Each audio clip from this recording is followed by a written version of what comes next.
Falcon 220, standby, departure. It is reported the aircraft has gone down and we need to get there fast. They come at time. Confirm details of, correction, the point where the aircraft crashed. We understand it is Kibiko area. We're trying to, well, we'll give you the details when we get there.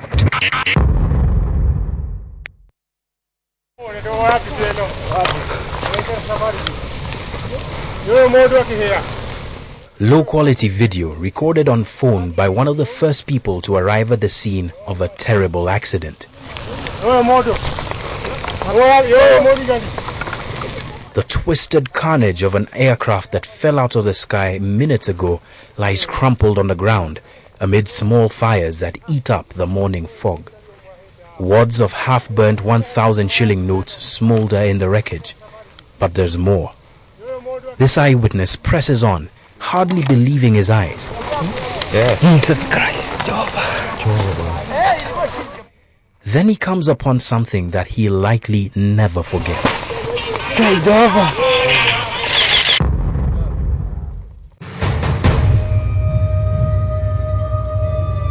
About an hour later, the country's morning is interrupted by news flashes on TV and radio. Sasa after kama dakika moja tulisikia kitu imeanguka na ikaburst into flames. The press has now confirmed who is lying dead in Kibiko Forest in the Ngong Hills, and hardly anybody can hide their shock. Preliminary investigation suggests that the helicopter crash that claimed the lives of two cabinet ministers, Internal Security Minister Professor George SAITOTI, his assistant Orwa Ojode. George SAITOTI's death leaves a significant gap in Kenyan politics. We have lost here the Minister for Internal Security, Honorable George SAITOTI, Assistant Minister for Internal Security, Honorable Orwa Ojode. Orwa Ojode's wife learns about the crash on television. Alongside the families of Luko Yugi and Captain Nancy Getwanja, Sergeant Thomas Moremi and George SAITOTI's longtime bodyguard, Inspector Joshua Tonke. The death of SAITOTI was especially poignant.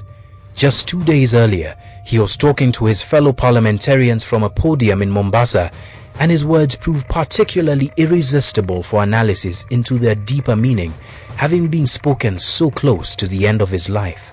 If we allow the forces of darkness and prejudice to divide us again, if we descend into the depths of violence, as we did in the aftermath of the last elections, the world will give us no second chance.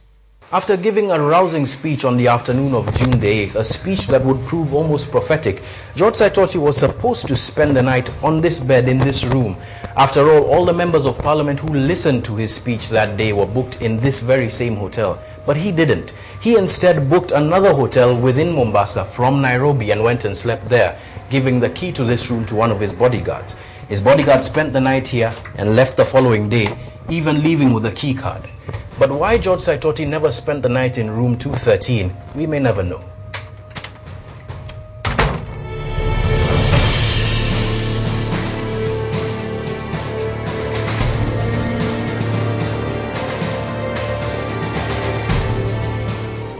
For SAITOTI, I can't say much.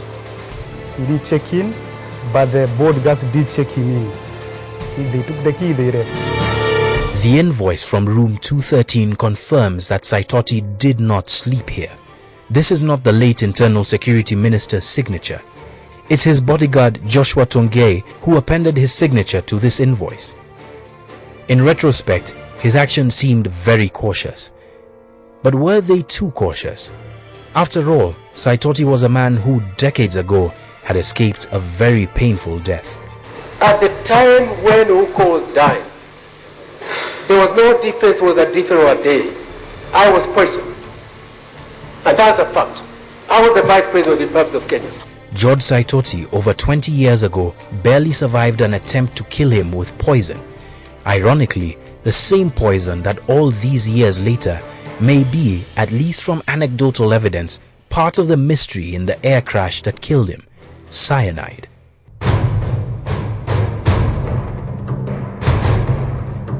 The chemical compound cyanide is every bit as infamous as any depiction of its effects suggest, and whoever put it in Saitoti's meal knew as much.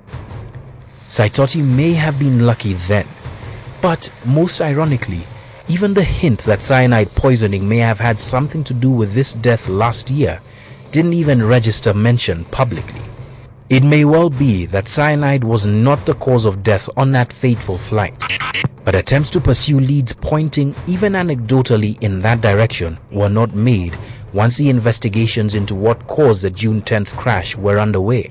That and many more glaring loose ends or unpursued leads gave rise to theories around the death of Saitoti and his 5 ill-fated companions on that early morning helicopter flight. I have been informed. In Parliament, just days after June the 10th, there were those who volunteered a theory of yet another murder plot against the minister, one that this time worked. Is this government working together or against each other? And back again we go to the question, was there a grand scheme within government to do away with our colleagues? The Minister for Transport set up an inquiry under the Civil Aviation Act to investigate the cause of the accident, but the investigators have been frustrated by the ministry by not providing the required assistance and facilitation. The question Kenyans are asking is, if today your boss was to have the kind of accident that happened to Honorable Saitoti and Honorable Jode, and you are the police commissioner and you arrive at the scene, and you leave without having secured the scene, and leave the vice president to answer questions when the person lying there, whose body has not even been collected, is your boss. Could it be that there is some truth to this? And if so, why? Was Saitoti the victim of a horrific crash that nobody could have seen coming? Or was it more choreographed to the sinister desires of people that wanted Saitoti out of the way? Or did the effects of a series of seemingly unrelated events around the servicing of the AS-350 accumulate, resulting in the crash?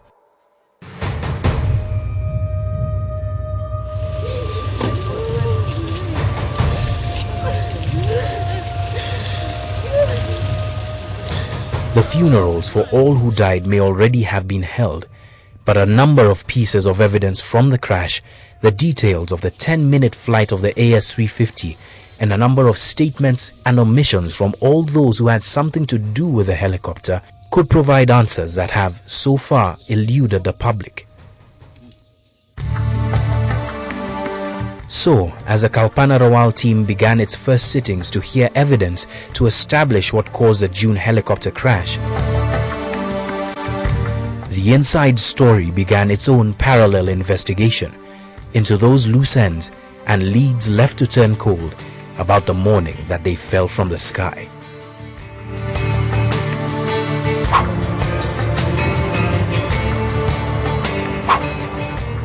Johannesburg, South Africa. One of Africa's largest and most advanced cities. Almost every international company of repute has its African headquarters here. And it is here where the story of the Eurocopter AS-350 model begins. On December the 5th, 2011, the helicopter, flown by Police Air Wing Commandant Rogers Mbithi and Eurocopter appointed ferry pilot Jerry Broberg, would take off from the Grand Central Airport in Midrand, Johannesburg. They would fly from there to Mozambique's capital, Maputo. After Maputo, they would take off again, this time overflying Malawi and landing in Dar es Salaam, the capital of Kenya's southern neighbor, Tanzania. Mbithi and Broberg would then fly the helicopter to the Police Air Wing hangar at Nairobi's Wilson Airport, touching down in Kenya on the 7th of December 2011, 2 days after their trip had begun. Almost immediately, the helicopter was deployed into service. This series of events depicts, as close as possible to the facts availed to KTN's inside story, what happened 7 months and 3 days after that helicopter was flown from the Grand Central Airport in Midrand, Johannesburg. George Saitoti, Orwell Jode, Sergeant Thomas Muremi and Inspector Joshua Tongay climbed into the passenger cabin of the police's AS-350 helicopter. Shortly after, Captains Nancy Getwanja and Luko Yugi begin the helicopter's startup protocols as they would on any other day. Falcon 230 was Captain Nancy Getwanja's call sign, but it was Luko Yugi who made all communications that morning. Good morning, Falcon 230. Falcon 230, go ahead. We are ready to lift off. 6 on board, 3¼ hours, destination Dewa. According to individuals who heard the actual voice recording of communications between the chopper and the Wilson Airport control tower, Oyugi's voice is clear and without hindrance. Falcon 230 surface wind is calm. Clear lift with a left turn out. Clear lift, left, turn out Falcon 230. Falcon Airborne 32, next report zone out. Next zone, Falcon 230.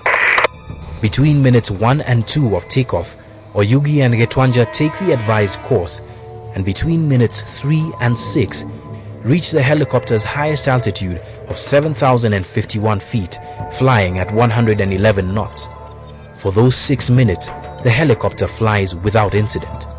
In minute 7, the helicopter is about to reach what is known as the zone boundary over Ngong Forest. The zone boundary is the outer limit of Wilson Airport's airspace. Oyugi reports back to Wilson's air control tower. Tower Falcon 230 will be checking zone out in next 1 minute. Falcon 230 118.5. Center 118.5. Good day, sir. Good day.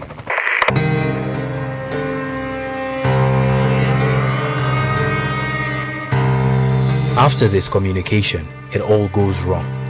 Instead of proceeding in the direction of their destination, Ndhiwa, the helicopter is turned back to the direction of Wilson Airport. It then makes another turn back. For 3 minutes, there is complete radio silence. Neither Oyugi nor Captain Getwanja make any attempt to reach either the Wilson Airport control tower or the Jomo Kenyatta International Airport control tower. After just 10 minutes after the helicopter takes off, it crashes, killing everybody on board.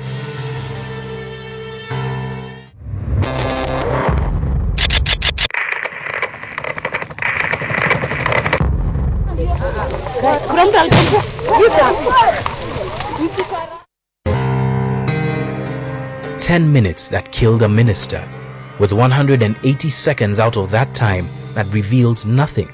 Or does it? There may have been no communication between the helicopter and any air traffic control tower, but the helicopter was fitted with a tracking device that may unravel just what happened in those 3 minutes after the helicopter reached the Ngong Forest. The AS-350 helicopter was fitted with a Skytrack global positioning satellite tracking device set to record the helicopter's flight path every 60 seconds. By mapping the point of impact on the ground in Kibiku and following the helicopter's GPS coordinates as it flew, we were able to come up with the helicopter's likely trajectory before the crash. After hitting the zone boundary, here, the helicopter's flight trajectory begins to change. It seemingly turns back, losing altitude gradually. At the last point where the Skytrack GPS tracks the helicopter's flight path, it is at 6,949 feet above the ground, flying at a speed of 111 knots or 205 kilometers per hour. Information that emerged after the crash was that the helicopter hit a tree on the way down and crashed at this point. According to a source, the diagram of the helicopter's trajectory implies that there may have been no input from the pilots, and that is why it spiraled downwards to where it crashed. If this document is correct, that would mean that between the 6th and the 10th minute, Captain Getwanja and Luko Yugi may not have touched the helicopter's controls.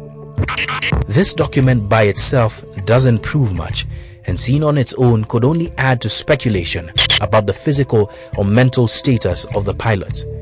But seen in the context of the autopsies of all 6 of the deceased, the document is invaluable.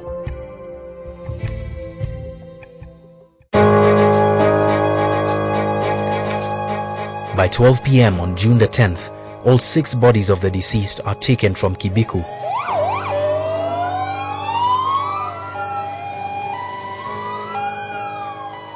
to the Lee Funeral Home in Nairobi's city center. Forensic pathologist Johansen Oduor and Dorothy Njero and forensic orthodontist Amritpal Marina Kalsi begin what will be a 6-hour autopsy of all 6 bodies. Oduor begins dictating what he observes from each body. Body number B1, burns on outer part of the body. Brain cavity completely empty. Cause of death? With almost unfailing consistency, the conclusion from all 6 autopsy reports is multiple injuries and burns due to accident. An almost obvious conclusion considering the state of the bodies after the crash. But he misses one thing, an observation that most pathologists would have made. Indeed, just by looking at the photographs of the bodies from the crash, even the 2 doctors working with him on the autopsies noticed this key characteristic on the bodies. The exposed tissues show a bright red discoloration, which is consistent with the cherry red appearance. There is no mention of cherry pink appearance on any of the post-mortem reports that are in front of you, is there? That is true. There is no such reference. When you look at the photographs that are in front of you, do you see a cherry pink appearance? Yes. Is it mentioned in the reports? It is not mentioned in the reports. We were able to obtain confidential copies of these pictures. We looked through the pictures of the bodies from the crash as well as those taken by the police at the Lee Funeral Home. Hard as it may have been to do so, we also noticed the cherry pink discoloration in some of the bodies. This discoloration is important because it often suggests one of 2 kinds of poisoning: carbon monoxide poisoning or cyanide poisoning. The cherry pink discoloration, whereas it is manifested and documented so, for cases of carbon monoxide inhalation, let's call it inhalation, we get off from what I was complaining about. It is also manifested in cyanide, isn't it? Isn't it the same or similar? Yes, I have read literature that says that cyanide poisoning can produce that cherry pink discoloration. Each of them also had traces of soot in their tracheas and respiratory cavities. And going back to the autopsy reports made by Oduor Johansen and his team, the cause of death for all 6 was the impact of the crash. Could you explain how soot can go to the trachea? A sentence or 2. Well, basically, you'd have to be breathing for you to be able to inhale carbon particles.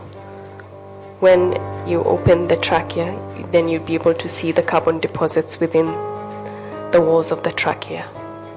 The presence of soot in the tracheas meant that some part of the helicopter must have been on fire while it was in the air, and that enough smoke may have got into the cabin for all of them to have traces of soot left inside their respiratory tract.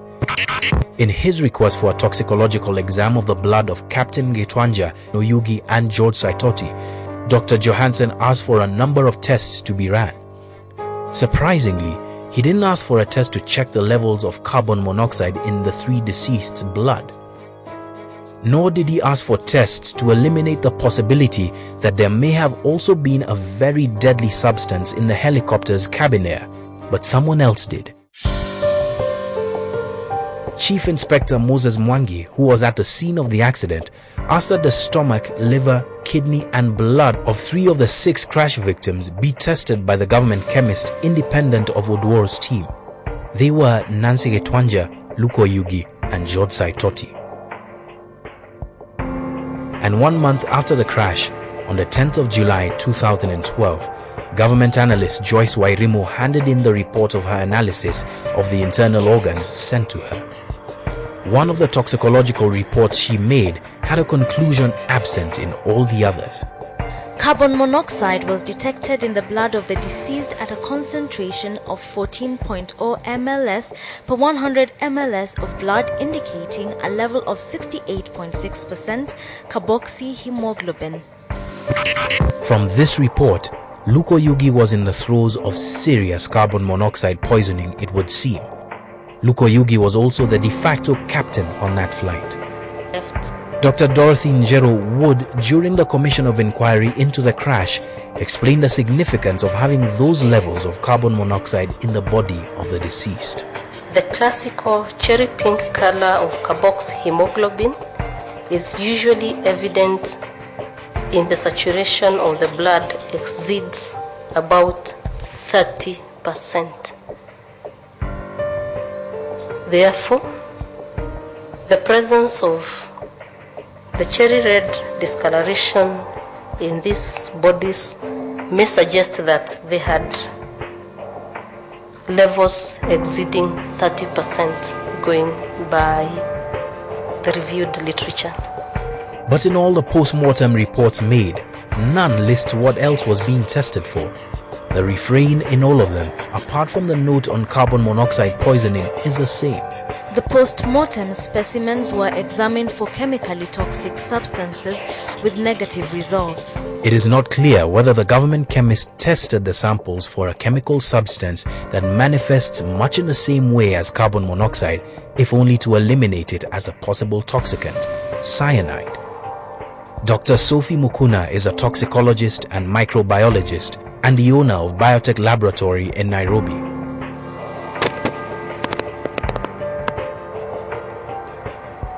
In her opinion, all the signs on the bodies of the deceased would make for obvious decisions when deciding what to test for, and cyanide would be one of those things. I would think that would be a priority.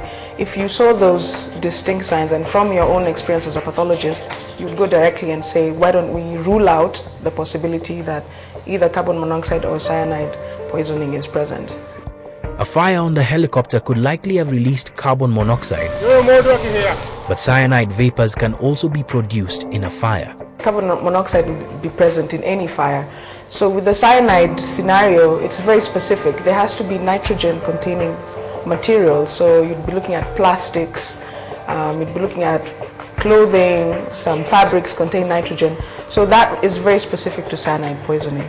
Why didn't Dr. Oduor make note of this when asking for a toxicological exam? Why didn't he make note of the obvious cherry pink discoloration on the bodies in his dictation or final report? To his juniors, it was obvious enough. With a background of a body that is significantly involved in burn injuries, then the bright red discoloration is suggestive of carbon monoxide poisoning or inhalation. Yes. So that's with the additional observations that you did when you observed in your participation, which are not captured in the report. Yes, Your Honor. The fact that Dr. Johansen could have missed a key element that could prove that George Saitoti and the 5 others on that flight may have passed out or died well before the crash happened may have been a coincidence. But added to the fact that when his team asked for further tests on the blood samples that they had sent to the government chemist to be done, the government chemist's response was that those samples had dried up. That raises some serious questions. How, in the case of the death of such an important minister, could the response of a government agency dealing with the investigation into that case say that the blood had dried up? Be that as it may, the commission had the power to call back Dr. Johansen to account for his actions, or indeed anybody from the government chemist to explain how the blood samples in such an important case could have just been left to dry up. Those 3 incidents are just one coincidence too many. What would Dr. Oduor Johansen's motivation be for overlooking such key evidence? Was it a mere oversight, or was he following some orders? I, Dr. Amritpal Khalsi, do swear that the evidence I shall give before this commission, touching on the matter in question, shall be the truth, the whole truth, and nothing but the truth, so help me God. A statement from his junior, Amritpal Khalsi, to the commission may speak volumes about these omissions because it indicated an unseen hand in the management of information gleaned from the autopsies. Yesterday you mentioned about calls you received the day after post-mortem. You remember that discussion? Yes. Would you want to share with us those calls and the concern by the callers?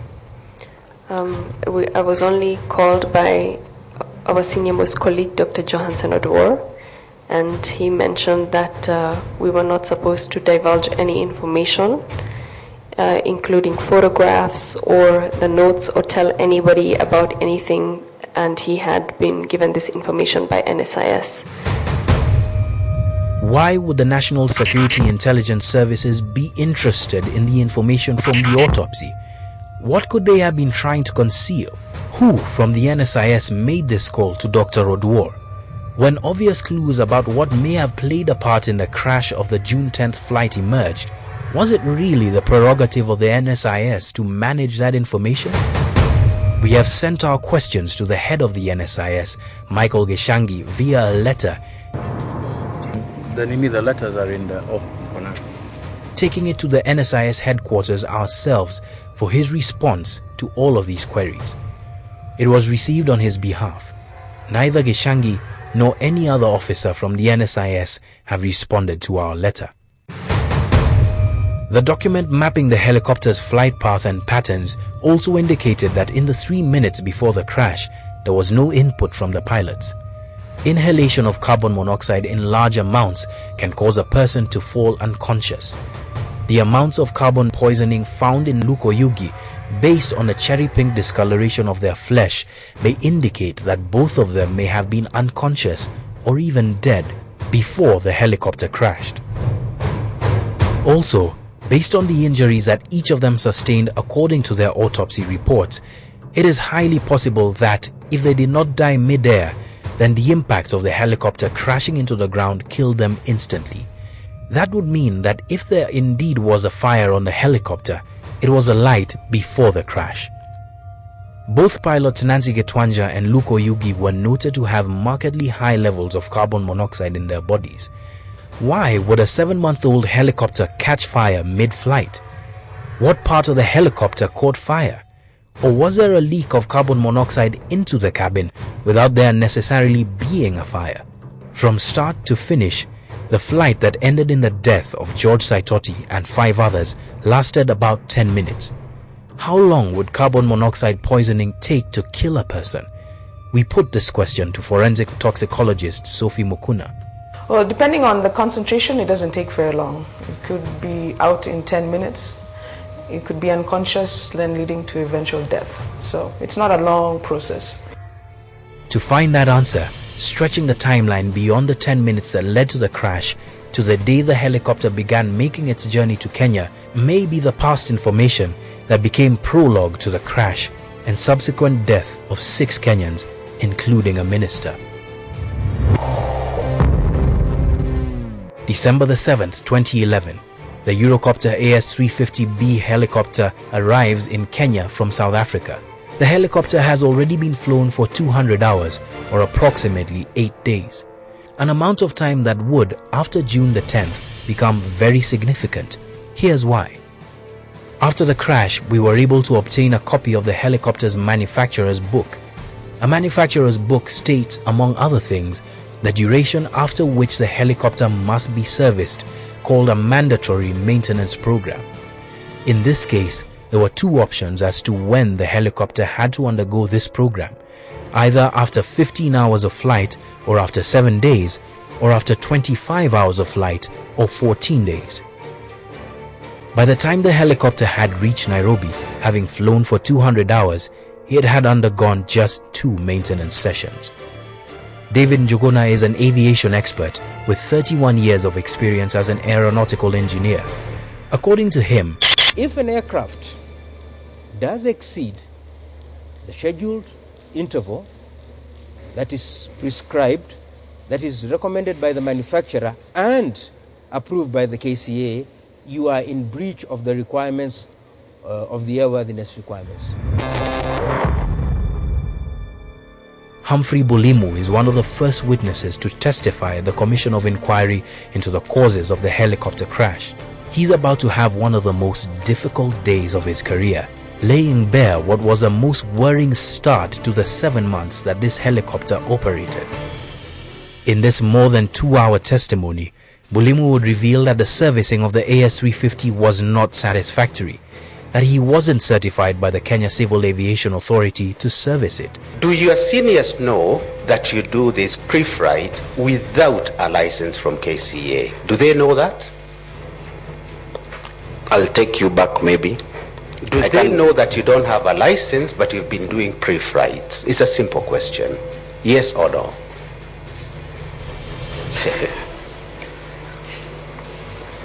Yes, they know. They know. But of all Bulimu's missteps, he was never fully in charge of the maintenance and service of the aircraft. One man in particular, though, became the focus not just of the Commission of Inquiry into the crash, but to our investigations as well. Evidence I shall give before this commission that she is on the matter in question shall be the truth, the whole truth, and nothing but the truth. So help me God. A man who, through testimony at the Kalpana Commission, is introduced to Kenya as Aristide Lumumu. Aristide is a Congolese national hired by Eurocopter for service and maintenance of the chopper during its 1-year warranty. His qualifications read like that of many engineers across the world, learning the trade from the workshop floor, eventually becoming a trusted member of the Eurocopter team. He holds an engineer's license from the South Africa Aviation Authority, but his qualifications have no standing here. The law is very particular. You cannot work or certify a Kenya registered aircraft unless you have got authorization from the Kenya Civil Aviation Authority. A check with the Kenya Civil Aviation Authority shows that Aristide did not have a local practicing license, nor did he have any local validation of the licenses that he carried. Yet, on Aristide's shoulders would be placed the responsibility of catering for a 250 million shilling helicopter. Avionics includes electrical power, correct? Yes. Electrical power in any aircraft is a major component. True or not true? It is true. It could actually be the cause of problems. True? It's true. And I'm not ruling it out, as I'll demonstrate towards the end of my questions. Avionics includes instruments. True? True. The instruments that guide the pilot, the two pilots, all that is part of avionics, correct? It is correct. So if the instruments are telling the pilot he's going west and he's going south, right? Yes. It is a fault in the instrumentation, isn't it? It is. Avionics includes radio, correct? Yes. If the radio is faulty, the pilot cannot be in communication with control tower or with other aircraft in the vicinity, correct? It is. And most important, avionics includes the navigation equipment. True? It is. On all those things I have told you, you are not trained to undertake any work in respect to those activities. Correct? Yes. Aristide's significance isn't about his qualifications though. Rather, it extends to the very loose arrangement that the Kenya Police Air Wing and Eurocopter had in servicing of the helicopter.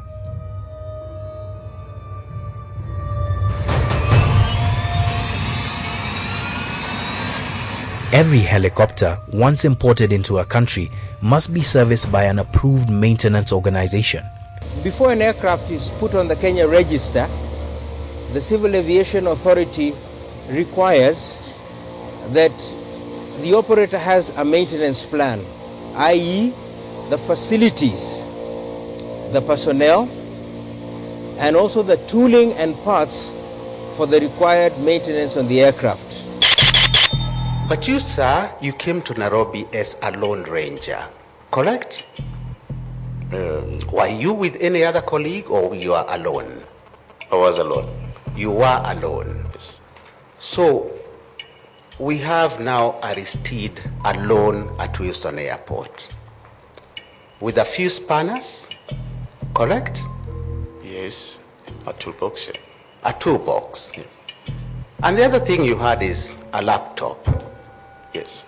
And a telephone. Yes. Eurocopter had an arrangement for the servicing of its aircrafts with Everett Aviation, but would terminate this arrangement, stating that they would be setting up their own AMO.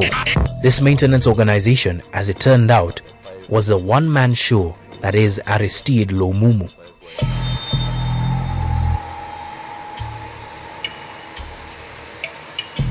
In the police air wing hangar, you'll very often find maintenance work on the various aircrafts. They are an approved maintenance organization for some of them, but the AS-350 was not among them. Why would the air wing leave itself liable to responsibility for anything that could and did go wrong with the helicopter?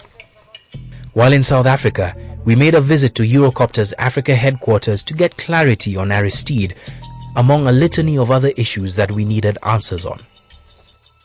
Pilots from the police air wing collected a helicopter that had just been procured by the Kenyan government, flying through Mozambique, Dar es Salaam and into Nairobi.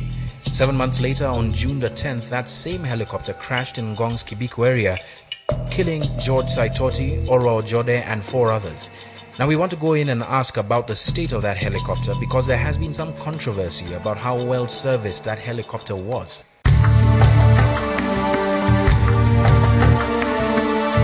They said they would contact us but never did, choosing instead to rely on the statement of Eurocopter's CEO to the commission into the crash.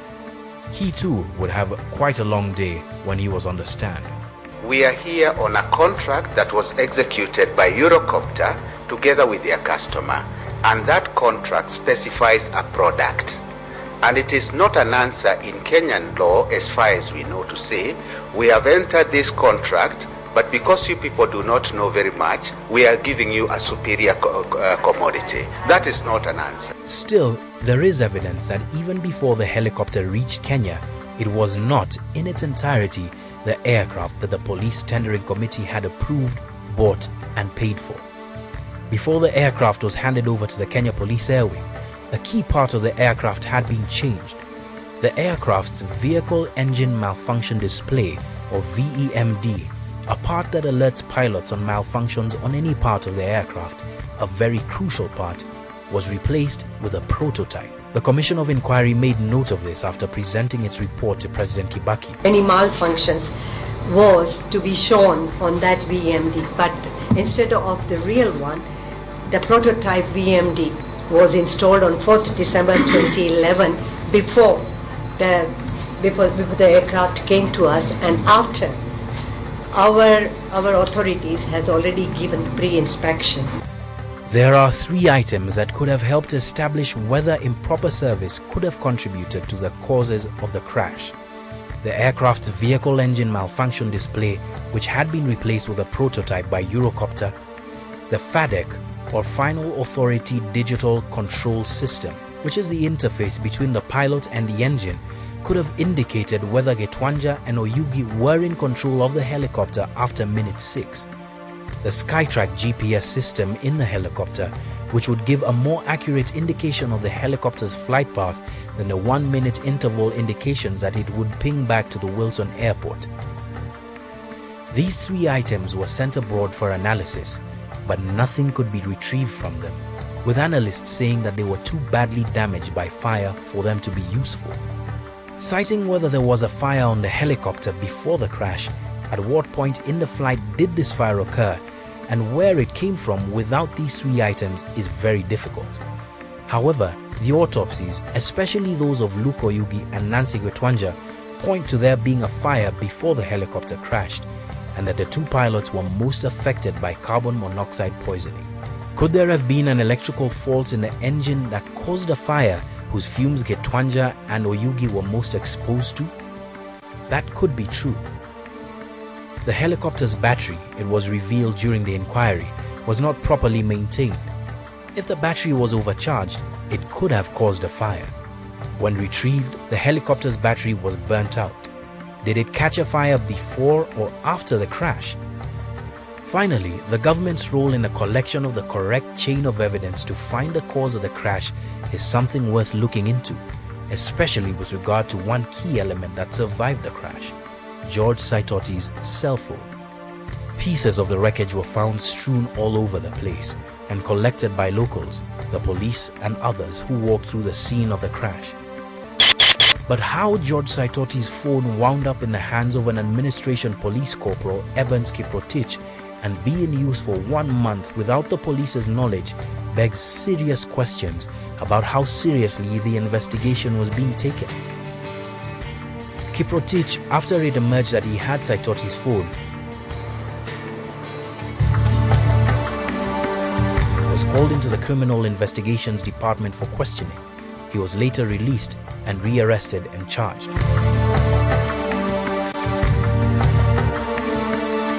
We traveled to the administration police post where Kiprotich was found. If an officer is involved in such a situation, what steps do you have laid down in the administration police? Seriously, this is a total summary dismissal from the service. This is giving a very bad picture to administration police service, even before and now under these new transactions. Even before, if an officer involved in such crime, or even lesser than this, we don't condone. He was later posted back to the administration police post in Kibiku, where he claims he was training as an athlete when he found the phone. He wasn't present when we made our visit to the camp. We have made several attempts to contact him, but to no avail. We also hand-delivered our questions about Evans Kiprotich to the office of Ndegwa Mohoro, the current director of the Criminal Investigations Department. He's yet to respond to our questions. We also sent our questions about Evans Kiprotich to Inspector General David Kemayo. About a month after doing so, we received a response from an officer mandated to respond on his behalf.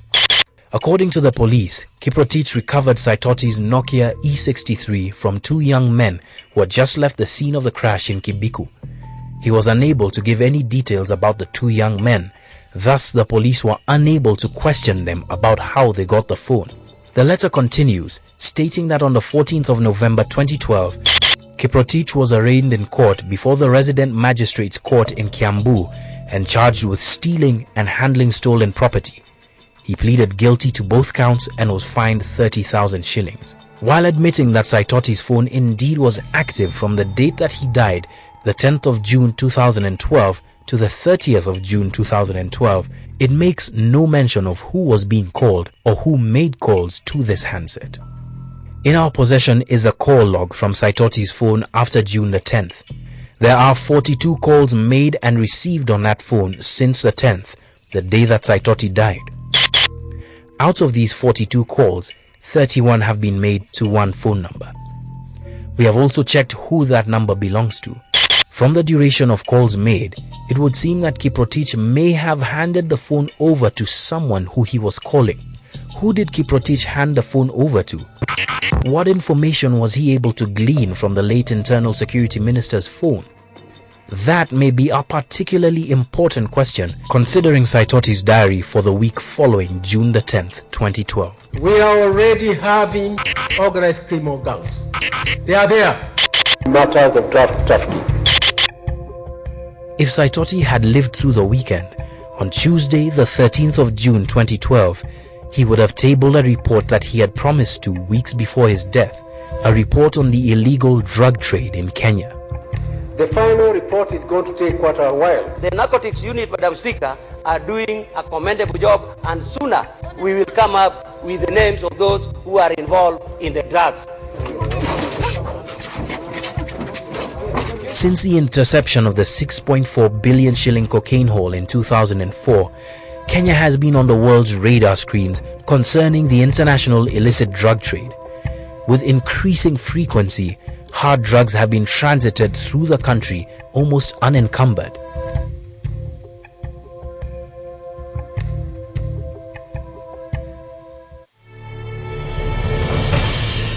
KTN investigative reporters Dennis Ontarigo and Mohammed Ali uncovered part of the deadly drug trade, forcing a groundswell of public outrage and demands for answers.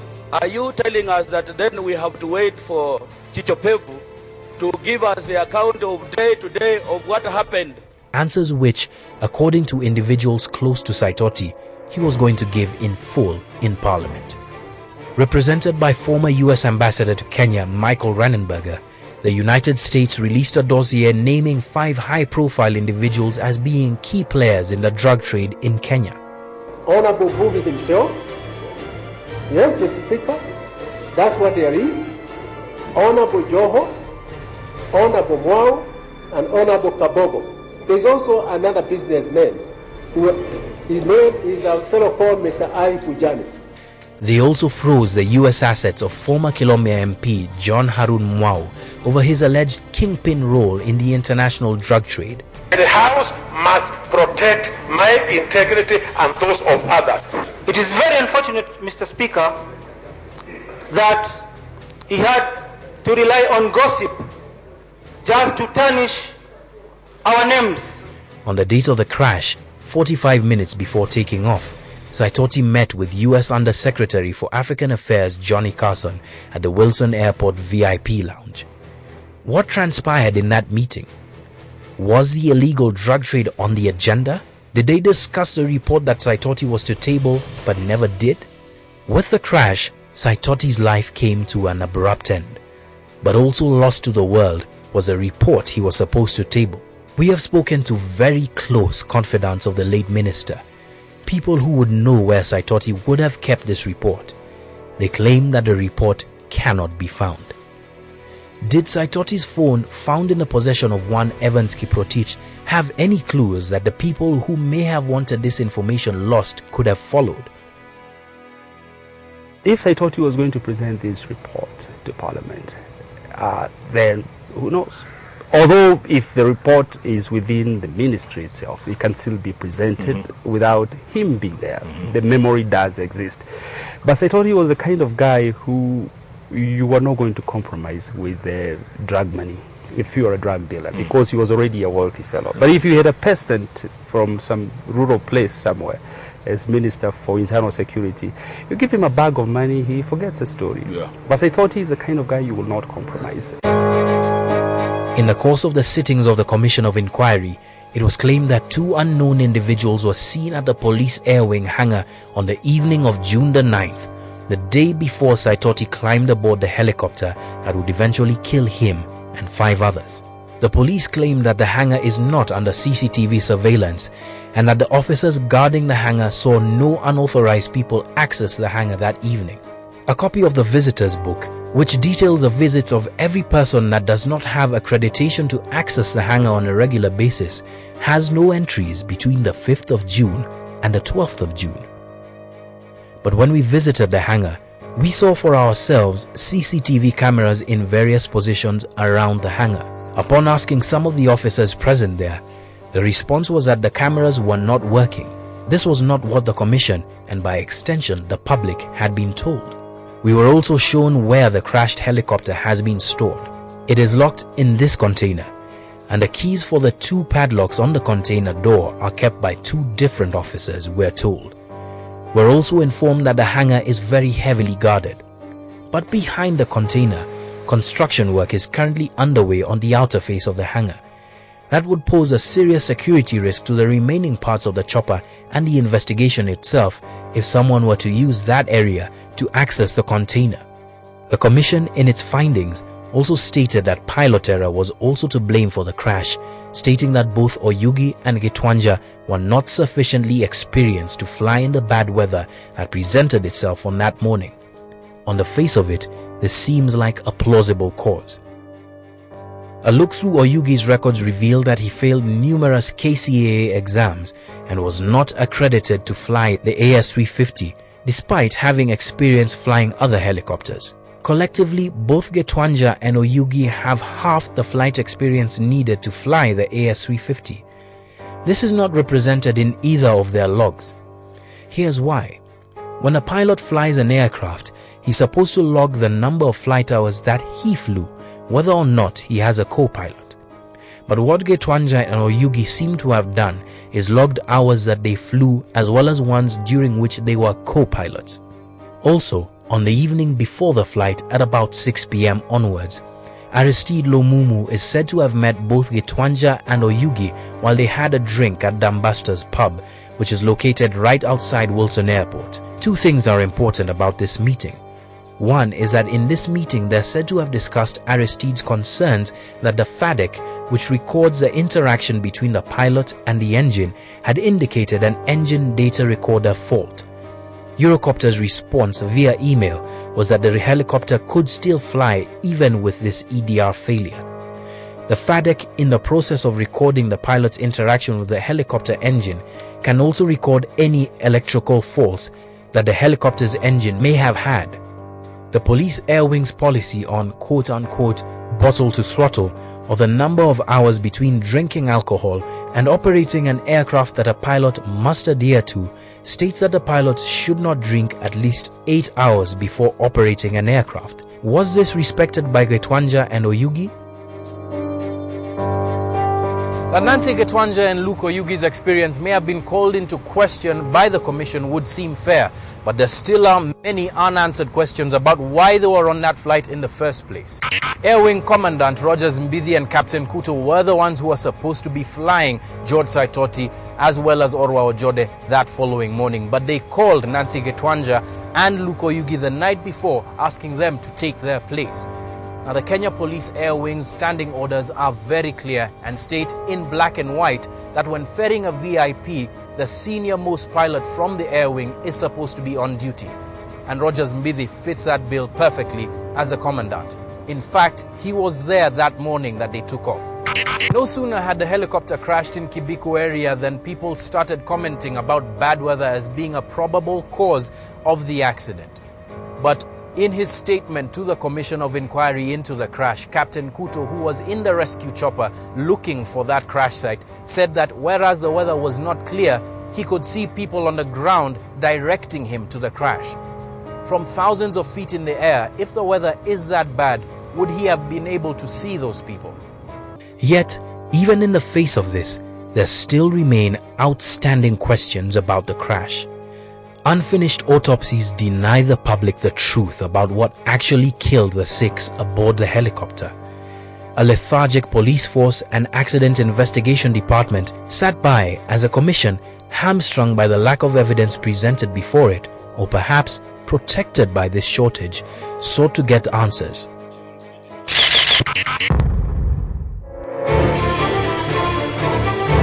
What the commission report unveiled was shoddy investigations and institutional weaknesses that allowed for improper service to take place. The public now knows for sure the open secret that the government chemist is understaffed and woefully under-equipped to perform an investigation that would give the bereaved some solace. All of this seems to circle around the truth that the families and the public want to know. What exactly happened in the 10 minutes of flight time? Were they victims of a series of failures that were built to safeguard flight safety? Or were the 6 on that flight murdered? The only people who know this for certain share that truth, and they unwillingly took it to their graves. And it took just 10 minutes to kill them all. What is on my mind is between God and myself.